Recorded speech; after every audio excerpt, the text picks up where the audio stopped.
साजिद की माँ परवीन हमारे घर काम करती थी। इन दिनों मैं तीसरी जमात में पढ़ती थी जब वालदा के कहने पर परवीन ने अपने बेटे को स्कूल में दाखिल कराया। गिनती सीखने वो मेरे ताया के पास जाता। इस तरह उसको दूसरी क्लास में दाखिला मिल गया। साजिद ज़हीन लड़का था। उसने ताया से 6 माह पढ़ा तो दूसरी जमात पास कर ली। अब वो तीसरी और मैं चौथी जमात में थी। उसको पढ़ने का शौक था। तीसरी क्लास भी उसने 6 माह में कवर कर ली। यूं चौथी में वो मेरा हम जमात हो गया। साजिद मुझसे उम्र में 4 साल बड़ा था। स्कूल में मुझको उसके साथ तहफ़्फ़ुज़ महसूस होता था। उसके वालिदैन हमारे सर्वेंट क्वार्टर में रहते थे, तभी हम इकट्ठे स्कूल जाते। शाम को वो किताबें ले आता। उसकी माँ हमारे घर का काम करती रहती और हम मिलकर सबक याद करते। उम्र में बड़ा होने की वजह से उसको सबक की जल्द समझ आ जाती थी। इन दिनों हम दोनों भैया से पढ़ते थे। शाबाश उसी को मिलती। तब अम्मी कहती, साजिद तुम सारा को सबक याद करवा दिया करो। भाई ने मैट्रिक पास कर लिया तो वो मजीद आगे पढ़ने की खातिर शहर चले गए, मगर अब भी मैं और साजिद उनके कमरे में बैठकर पढ़ते थे। उन दिनों मेरी उम्र 9 साल के करीब होगी। इतनी मासूम थी कि दुनिया की बातों का कोई इल्म न रखती थी। साजिद 13-14 बरस का था। चूंकि वो हमारे घर के बच्चों के साथ खेल कूद कर बड़ा हुआ था, तभी मेरी वालदा उसको अपने बच्चों जैसा समझती थी और उससे कहती थी, साजिद स्कूल में तुम सारा का ख्याल रखा करो, ये छोटी है, इसको दूसरे बच्चे तंग करते हैं। उन दिनों हमारे गांव में 2 ही स्कूल थे, एक प्राइमरी और दूसरा सेकेंडरी। दोनों में लड़के और लड़कियां साथ पढ़ते थे। जब हमने 5वीं पास कर ली तो सेकेंडरी स्कूल भी साथ जाने लगे। वक्त तेजी से गुजरता गया। 7वीं में हम सियाने हो गए थे। अब जब हम तन्हा होते, साजिद मुझसे कुछ दूसरी तरह की बातें करता। इन बातों की वजह से मैं परेशान हो जाती, ताहम इन बातों का जिक्र किसी से ना करती, चूंकि वो कहता था कि किसी से मत कहना वरना तुम्हारी अम्मी तुम्हें स्कूल से उठा लेंगी। मेरा क्या है,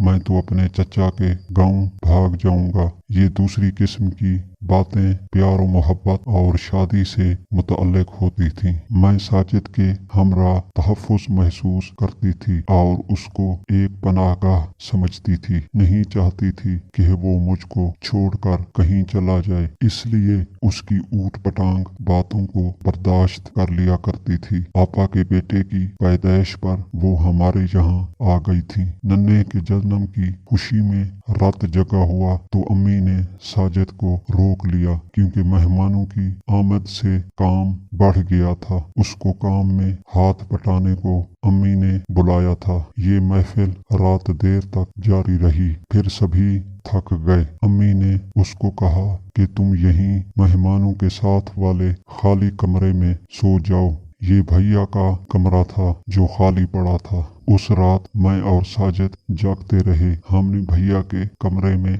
बैठकर खूब सारी बातें की, क्योंकि मेरी नींद उचट गई थी और उसको भी नींद नहीं आ रही थी। इन दिनों मुझको कभी भी ये एहसास न होता कि ये हमारी मुलाजमा का लड़का है। मेरा उसका कोई मेल नहीं है। हालांकि हमारा जमींदार घराना था और मुलाजमों से बहुत फासला रखा जाता था, लेकिन साजिद की बात अलग थी। जब उसका जन्म हुआ उन दिनों भी उसकी माँ हमारे सर्वेंट क्वार्टर में मुकीम थी और ये हमारे जद्दी पुश्ती खिदमतगार थे। अभी मेरी पैदाइश ना हुई थी और वो दूध पीता बच्चा था। तब उसकी माँ उसको साथ लाई और हमारे घर कपड़े के झूले में लिटा देती। हमारे घर पला बड़ा था। वालदा इससे प्यार करती थी और अपने बच्चों के जैसा जानती थी।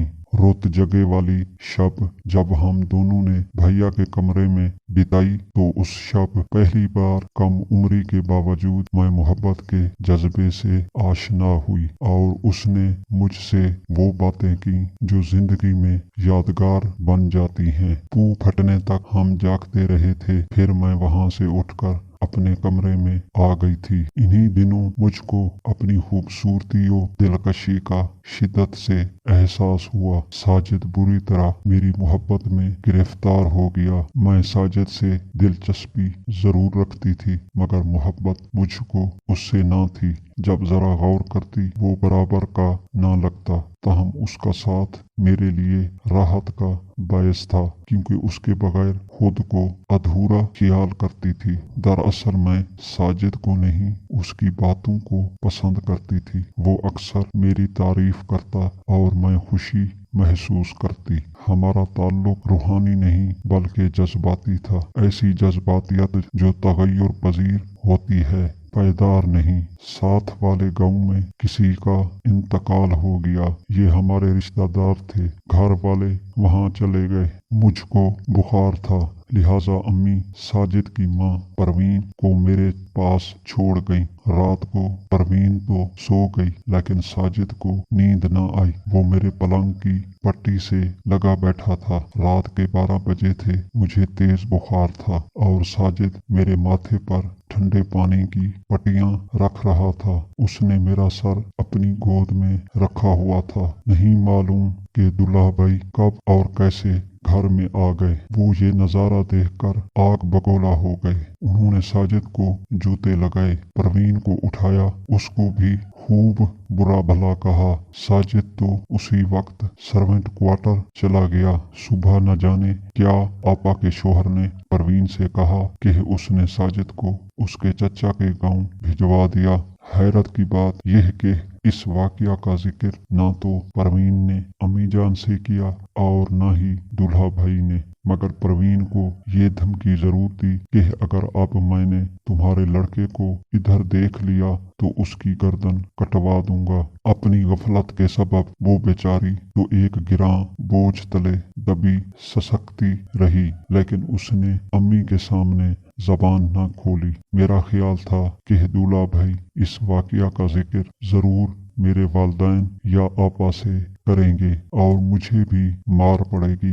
इसी खौफ को दिल में दबाकर मैं अधमुई हुई जाती थी। काफी दिन गुजर गए। मेरे बहनोई ने किसी से इस बारे कुछ न कहा तो मैं सोचने लगी कि मेरे बहनोई या तो बहुत अजीम इंसान हैं कि मुझको वालिदैन की नजरों से नहीं गिराना चाहते, या फिर इन्होंने परवीन पर एहसान किया है क्योंकि वो हमारे जद्दी पुश्ती मुलाजमीन के खानदान से थी। शायद कि वो इसकी बेतौकीरी नहीं चाहते थे। मेरा ख्याल गलत निकला। इन्हें ना तो परवीन से हमदर्दी थी और ना मुझसे, बल्कि इन्होंने मुझको मेरे इस नाकर्दा जुर्म की सजा खुद देने की ठान ली थी। ऐसी सजा कि उसके बदले अगर मुझे मौत अपनी आगोश में ले लेती तो अच्छा था। अब जब मौका मिलता इस राज को आड़ बनाकर मुझसे नजदीक आ जाते, धमकी देते कि सारे जमाने में रुसवा कर दूंगा, तुम्हारी जिंदगी बर्बाद कर दूंगा। खौफ से मुझ पर लर्जा तारी हो जाता। इतनी हिम्मत भी ना थी कि उनसे पूछती आखिर मैंने क्या खता की है। मैं तो बुखार में बेसुध पड़ी थी। साजिद को मेरे माथे पर ठंडे पानी की पट्टियां ही रखते देखा था आपने। ऐसी वैसी कोई दूसरी हरकत तो हमसे सरजद न हुई थी कि आप हमको गुनाहगार ठहराएं, मगर उनके आगे मेरी जबान गूंग हो जाती। ठंडे पसीने आने लगते और आंखों की पुतलियां खौफ से फैल जाती। मैं सहम जाती, अंदर ही अंदर घुटती रहती, और ये ऐसी बात थी कि किसी से कह भी ना सकती थी। मुझ पर उनका ऐसा रौब और खौफ था कि जैसे वो इजराइल हूँ। वो एक लहीम शहीम कवी कामत आदमी थे कि तन्हाई में उनको देखने से मेरी रूह फना होने लगती। दिल से चाहती थी कि इस अजाब से जान छूट जाए। सोचती रहती कैसे अम्मी से कहूँ या बाजी को बताऊं। ये सोचते सोचते सुबह हो जाती मगर किसी को ना बता सकती। उस वक्त कम सन्नी के सबब खौफ ज्यादा था और अक्ल कम। हौसला होता था और ना इखलाकी जुर्रत थी मुझ में। फिर मैंने हालात से समझौता कर लिया और हथियार डाल दिए ताकि वो मुझको खौफजदा करना बंद कर दें। वो जो कहते मान लेती, यानी वो जिस कदर भी सताते मैं आंसू पूंछ कर सह लेती। मुसीबत तो ये थी कि वो हमारे हम दीवार थे। आपा का घर हमारे बराबर था, लिहाजा उनका हमारे घर आना जाना लगा ही रहता था। आपा अपने नन्हे मुन्नों की पैदाइश पर हर दफा मुझे जबरदस्ती बाह से पकड़कर अपने घर ले जाती और वहाँ जब मौका मिलता तन्हाई में उनके शौहर मेरी बाहें पकड़ लेते। तब दिल से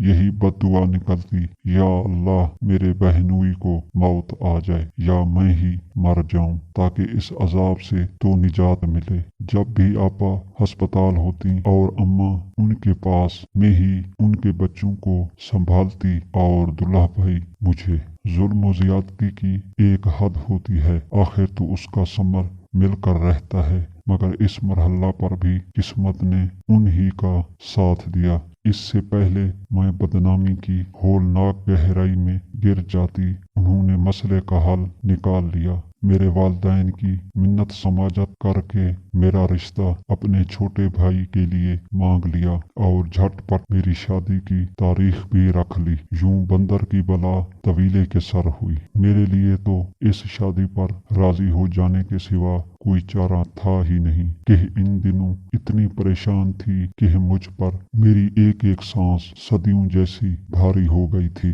शादी हो गई, लम्बे भर को सुख का सांस लिया कि ये शादी न होती तो माँ बाप, बहन और जमाने को क्या मुंह दिखाती। ताहम जमीर की तेज छुरी से हर वक्त कलेजा कटता रहता था। एक माह के अंदर दूल्हा भाई ने मुझे और मेरे शौहर माजिद को दुबई भिजवा दिया, जहां माजिद को बहुत अच्छी मुलाजमत मिल गई क्योंकि वो इंजीनियर थे। तनख्वाह भी बहुत अच्छी थी और रिहाइश कंपनी की तरफ से मिली थी। ये भी मेरे बहनोई की सोची समझी स्कीम ही थी कि सारी क़यामतें उन्होंने अपने और मेरे सर से टालकर अपने छोटे भाई के सर डाल दी थी। अब मुझे बहनोई से शदीद नफरत महसूस होती। सोचती ये कैसा बेज़मीर इंसान है कि जिसको अपने छोटे भाई का भी पास नहीं है। किस कदर गिरा हुआ है ये कि अपने ही भाई को कुर्बानी का बकरा बना डाला। एक रोज माजिद ने कहा, सारा, मुझको कंपनी की तरफ से अमेरिका जाने का मौका मिल रहा है, तुम क्या कहती हो? जैसे आपको ठीक लगे, मैं तो आपके साथ हूँ। मैंने जवाब दिया। अल्लाह ताला ने मदद की और हम अमेरिका आ गए। इसके बाद मैंने वापस जाने का ख्याल छोड़ दिया। माँ बाप, बहन भाई सभी याद आते, फोन पर बात कर लेती, लेकिन जब भी माजिद कहते कि पाकिस्तान चलो, मैं इनकार कर देती थी। वो कहते तुम्हारा दिल कितना सख्त है, मुझे तो बड़े भाई बहुत याद आते हैं, वो मेरे लिए बाप की जगह है। आप खुद मिल आइए, मैं ना जाऊंगी। उनको क्या बताती कि जिस इंसान को तुम अपने वालिद की जगह समझते हो वो इंसान कहलाने लायक ही नहीं है। माजिद वतन न जाने की वजह पूछते। जी चाहता कि अपने जीवन साथी को सब कुछ सचमुच बताकर जमीर का बोझ उतार फेंकूं। घर उजड़ता है तो उजड़ जाए, मगर मेरे सच्चे साथी पर अपने प्यारे भाई का भरम तो खुल जाएगा कि जिसके आगे